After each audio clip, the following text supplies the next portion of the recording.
दोस्तों ZTE ने अपना नया smartphone ZTE blade V2021 5G smartphone को चीन में लॉन्च कर दिया है।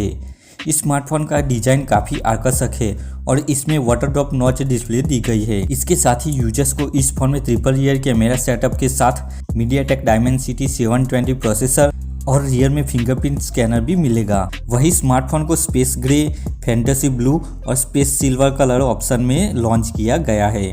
यह smartphone 4GB RAM plus 64GB storage और 6GB RAM plus 128GB storage variant में मिलेगा, जिसकी कीमत चीनी युआन करीब 11,200 रुपये और 1,399 चीनी युआन करीब 15,700 रुपये कीमत रखी गई है। यह स्मार्टफोन एंड्रॉयड 10 पर आधारित MI फीवर 10 ऑपरेटिंग सिस्टम पर काम करता है।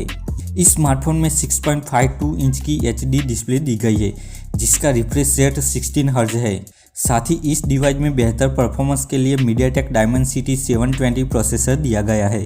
कैमरे की बात करें तो कंपनी ने इस 5G स्मार्टफोन में ट्रिपल रियर कैमरा सेटअप दिया गया है, जिसमें पहला 48 MP का प्राइमरी सेंसर, दूसरा 8 MP का अल्ट्रा वाइड एंगल लेंस और तीसरा 2 MP का मैक्रो लेंस दिया गया है।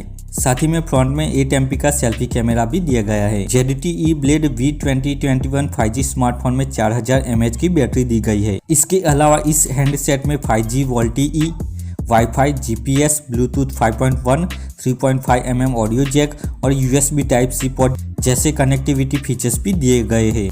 इस स्मार्टफोन की सेलिंग 3 दिसंबर से चीन में शुरू हो गई है। फिलहाल यह जानकारी नहीं मिली है कि इस स्मार्टफोन को भारत में कब लॉन्च किया जाएगा।